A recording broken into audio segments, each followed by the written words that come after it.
So hello everybody, this is the Boom Racing D90 Land Rover Defender, or Defendre if you believe what's written on the inside. It comes in 8 different versions, this kit. Is it worth getting one of these? And if you do, is this the one to go for? I thought I'd talk about this because there's not a lot of information available online. Even on, I got this from Asia Tees, even on Asia Tees, it's patchy. There's not a lot of information. It's hard to tell what's what. It's hard to find that anywhere else as well. So it's confusing when you go to buy it because there are 8 different versions. This is the almost ready to run chassis, and it only fits this body. It turns out some of these bodies, even the other D90 bodies, are actually slightly different dimensions, and so they make the same chassis but with different length chassis rails and different mounting points. So if you want one of the Team Raffee bodies with the opening bonnet and doors and well, that's it, isn't it, really? Holes, then you need a different chassis. So you can buy this in various ways. You can buy just the chassis in pieces, no shocks, no wheels or tyres, no body, just the chassis. Or you can buy a roller, you can buy this one, you can buy the whole thing with the opening doors and windows.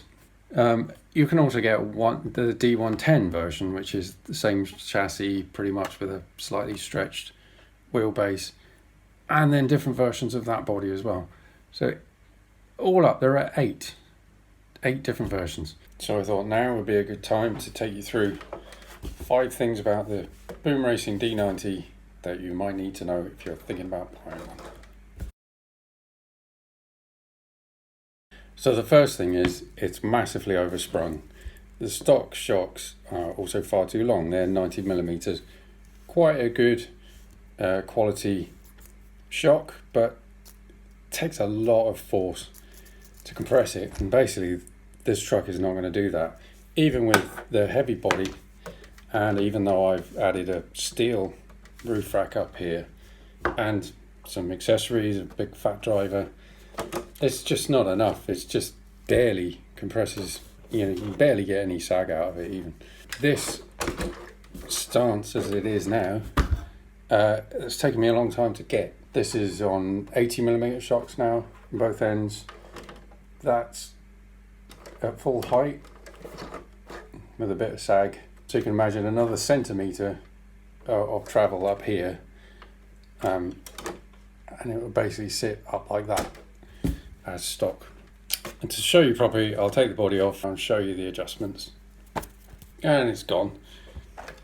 Very similar, as far as I can tell, to an RC4WD drive Gelande 2 D90. I think it's heavily based on it. You've got a good amount of suspension adjustment on the shock hangers, but even with that, these are just far too tall. You can see how much they add. You're going to be up in the air. It looks ridiculous. It's very top heavy as well. You don't want that. Another problem is, although these are quite good shocks and they don't leak, the ends are prone to falling off. If you've got a thread like these, Team Raffee or Boom Racing, can't remember which, they sell a spring pack. Forgot that. And I just assumed, stupidly, wrongly, that one I had would be a hard spring and that one of these would be softer. They're color coded for rate, but it turns out that this black one is actually the softest. I don't know how heavy your shock would have to be to make it compress. What I had to do in the end was got the 80 millimeter shocks. I also tried 70 on the front, but I've gone back to 80s. They come with different rate springs. These blue ones are actually softer. And I've even used a combination because they're dual rate. One of each there. One's a bit stronger for sort of end point cushioning, and then this is softer for most of the normal part of the travel. This is if you smack it hard. I've actually used bits of the 70 millimeter springs on the 80 millimeter bodies and quite a lot of preload there just to get it at the sort of rate that I need. And as I might have pointed out already, I've got a massive steel cage on top of this, got a bit of luggage on there. It's a hard body anyway, it's pretty heavy, and the interior. Oh, plus some metal brackets for the magnetic mount. And it's still not enough. It's still not enough to compress these shocks. I can't make these shocks work. One of your options, one of the many confusing options with the D90, is whether you buy it with shocks and wheels and tyres. It's probably not worth buying it with the shocks or the wheels and tyres, to be quite frank. But I think the difference when I bought it was about £12 to have all of these things. And I thought, well, why not? You know, even if they're rubbish, they'll hold the truck up and roll along. And for 12 quid, you can't go wrong, but maybe you can. One thing you can't choose when you buy it is the gearing, and the gearing is as tall as the shocks. It's far too high. So there are two problems really with the gearing. This is 60 tooth and this is 21 tooth. What I've got in there now is a 64 tooth spur gear and a 9 tooth pinion, tiny little pinion. The problem, apart from it being overgeared, is that they're helically cut, as you can hopefully see there. Well, all the replacements I could find were straight cut, so they just go across the wheel at right angles, but these don't. So I couldn't find a helically cut pinion with the right, I think that's a 5mm shaft. So I had to replace the spur as well. And the only one I could find that looked like it might fit was RC4 drive. And it was a perfect fit, which is lucky, because it costs about £16-17. Kind of locked into doing that. I couldn't find any others. Maybe you'll be able to that could do that, but it's massively worthwhile gearing this down. They fit straight on more often than not. I don't think absolutely every part would, from the Gelande 2 D90 that RC4 drive do. The spur gear, I think I've mentioned, 3 bolts go straight on. Inner fenders, they're RC4 drive, they're an exact fit. Even the holes line up in here, I've actually torn this one because they're just sort of cheap Lexan. Bumper mount is also a direct fit. This is a bumper mount from a Trail Finder 2. That will fit straight in to the frame rails, and that will give you this common spacing that you need, which I think is 43mm. Yeah, 43mm, close enough for jazz. Whereas the stock bumper, which is quite nice, realistic looking, also metal, everything's metal on this kit pretty much, has strange mounting. So if you go for a different bumper like this one that I got off Chinese eBay, which is all but identical to RC four-wheel drives, much more, twice as expensive version. So the spacing on the stock bumper is about 36mm. I think they've ended up making so many parts they've decided to just finish it off and make their own kit. That's kind of how it feels. Might not be true. These mirrors, these rubber mirrors, the stock mirrors, they're rigid plastic and they just snap off. As soon as you roll over, it'll just snap it off. I glued them back on a couple of times and then I gave up, unfortunately. But these just flex out of the way. Again, a direct fit, just goes straight in. So the biggest problem with this truck, and it is a big one, is how quickly it wears. There's a lot of play in it. There's a lot of slop. Things can move where they shouldn't move, and consequently gears and parts wear. So this is the original set that I completely mashed.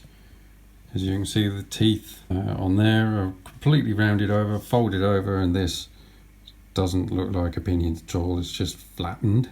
That's the first one I killed. And here's the second one I killed. Same thing, this one lasted one run. The problem was, even though I'd put new gears in, I'd re-shimmed it as tight as I could, it still died. It was the bearings. The bearings were worn out, too much slop. These bearings in here, there's one in there and there's one further in. They're cheap, and there's a lot of play in them, and that lets these gears inside come apart away from each other, and then they wear. You can see these nice blue rubber shields in there. The stock ones are just metal shields, which metal shields just let in water and even small bits of grit. Rubber shields are much more protective, will keep hold of their grease for longer. My advice, change those as soon as you can.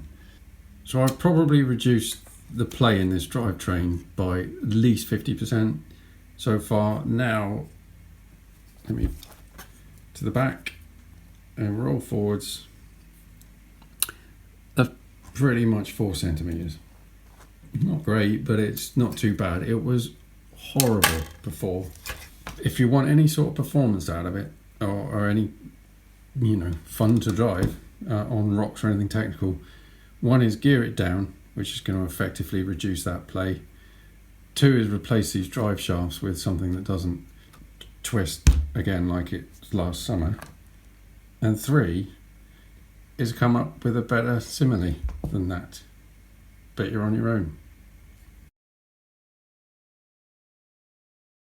So what I've got here is a nice little pile of parts that I've replaced because they've worn out or broken. You can see the ring and pinions. I showed you the mirrors that keep snapping off. This was quite early on, the 2 axle trusses. That's bent, it's not 90 degrees.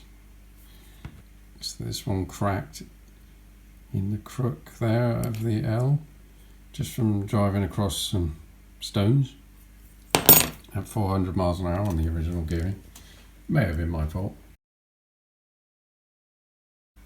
Instead of replacing them with the same thing that would just bend again, I replaced it with a low profile axle truss, which you can see in there, which is actually very useful because it's low profile. Same thing in the back. So all these low profile and high clearance parts have let me get a lot more down travel before things start to clash, as you can hear there. When you do buy option parts, everything comes just in a bag. There are no instructions, so you're kind of left on your own, and sometimes always you can work it out, you can figure it out, but it can take a little while to figure which way round things need to go, where exactly they need to fit, which bolt goes through which hole. This magnetic mount is quite a pain. There's actually only one configuration that really works well, including these don't swap from side to side. They're not quite the same, and if you line it up wrong, your body isn't going to sit in the right place. That took quite a while to work out. It's also, I had to drill out one of these holes because it wasn't wide enough to take the bolt. These magnets are very fragile. If you let one fly across the table and attach to another, it'll just smash. I had to get some replacements, because not that I did that obviously, because that would be stupid, but just in case anyone else had done that. Other things it doesn't mention is when you replace, if you do replace the stock transfer case mount with the low profile one, it obviously raises this up. That's fine, that's what you want, but it actually raises it up so far that the battery tray, the standard one, doesn't fit anymore. This isn't even standard. I cut it and bent the sides up for a smaller battery, and you can't really go up with the battery because then it will clash with the interior. So I ended up having to make my own plate with the battery to sit on. Obviously I've got no ESC in here at the moment. I stole it for a different truck, but it does run, honest. It's things like this you're going to run across. As I say, this, you're going to have to figure out the orientation of all these parts and the parts that go in the body, along with all the dirt. That's where I keep most of my dirt. So yeah, quality control is not great. I had supposedly threaded pins where the thread hadn't been cut. The wheelbase was the wrong length. The rear was far too long. I had to cut the rear links, trim them down to make them fit. So the good news when it comes to adjusting these links is that they're threaded inside. This is hollow inside, and threaded, and it's threaded quite a long way down. So it's actually quite easy to trim. You can safely chop them and still have enough pin going in to hold that.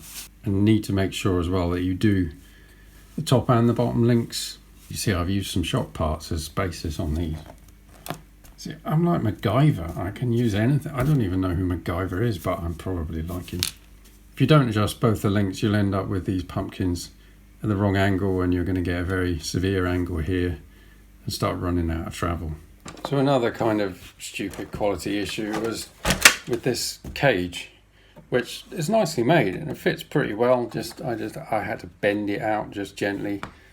Nicely made, other than the fact that they just completely forgot to put two of the mounting points on. They just weren't there.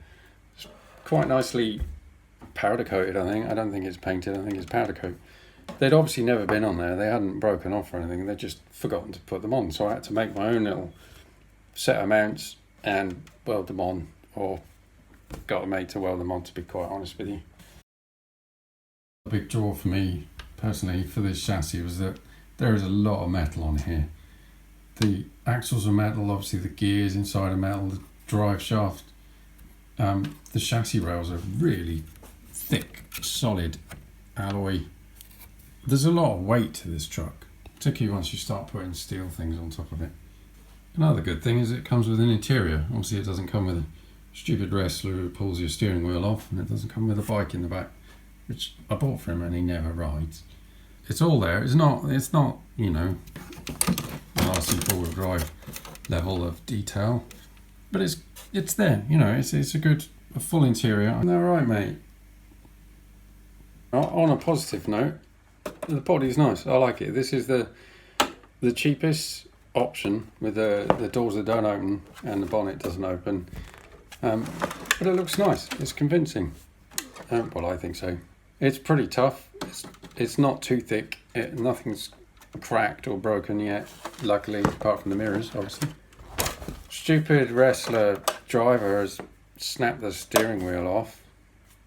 Dick. The body was quite easy to put together. It comes with reasonable instructions, unlike the rest of the kit. As stock, it has a mount for a spare tyre on here, which I did use for quite a while, but I cut that off. It's got all the glass. It's quite detailed, as you can see. It's even got the heater and the high level brake light in there.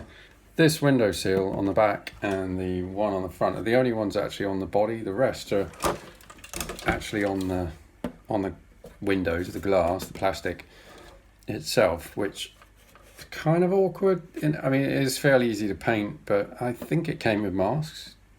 Don't quote me on that. I think it did. But it does, of course, because you're painting on the inside, they look shiny. So if you wanted to make them look like dull rubber, then you'd have to mask them on the outside and spray them with something matte.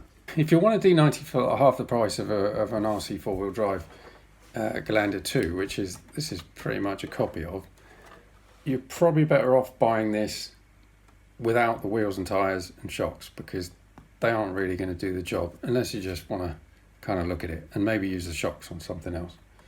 You are going to spend some extra money making this work, making it actually perform and look right. There's kind of a lot of parts you really need to change, things you need to improve before it's really going to be kind of a fun scale drive. I have no idea if the full kit comes with instructions or not, but nothing else I bought has come with instructions. So at least with the almost ready to run, even though you need to take it apart, and you definitely need to take the axles apart, as it arrives fully built, at least you can see how it should go together and what part is what, because it can be quite confusing otherwise. I'm pretty glad that this isn't the first kit I built. I think this would have been a bit much. I would have been a bit out of my depth for a while, because I've done a lot of fettling on this. Not a lot of it is completely failed. Not a lot of it has proved to be completely rubbish, but pretty much everything has needed tweaking or tuning or maybe replacing with something a bit beefier. So would I buy this thing now? No, knowing what I know now, I've been driving this about some time. I don't remember. 18 months. I should look that up. I've been driving this for nearly a year now. I thought it was longer, but I looked it up. It was the very start, the first week of June 2019. It's done a lot of miles. It's been up mountains, it's been through snow, it's been through rivers. It's done a lot of stuff, and it's been fun. It's good. There have been times when I've regretted it. When I early on, it just wasn't. It wasn't doing what I wanted to do. It was a bit of a pain in the bum. Really, I should have probably bought a trail finder to start with. You may be able to see a trail finder in this picture. Who knows? But I don't regret it. This is probably my second favourite truck out of the four that I've got. My favourite is my new trail finder, but this is actually quite a close second because it's just fun to drive. It's not that capable. It's nowhere near as capable as the TRX4 Sport, which I started with. This was the first one I bought, which was an RTR. Things in this that are a test, the TRX just drives straight over. This is fun in more places, and you have to think a bit more about where you're putting your tyres and wheels and what angle you're going to get to, and it actually performs quite well.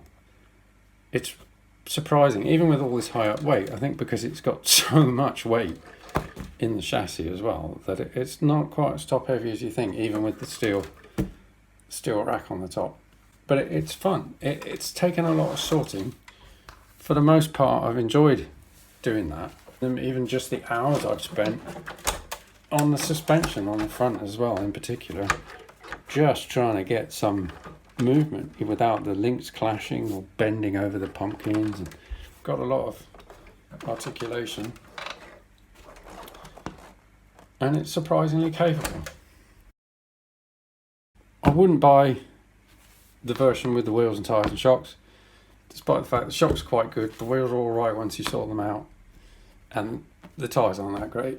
It's not really worth the extra expense, even though it's quite a small extra expense. But I would recommend this truck overall, and this chassis overall, as long as you know you're going to end up replacing quite a lot of the parts with Boom Racing's own parts. Drivetrain and suspension parts that arguably should be on here in the first place. So, to answer the initial question, should you buy one of these? And if so, should you buy this version? The answer to that is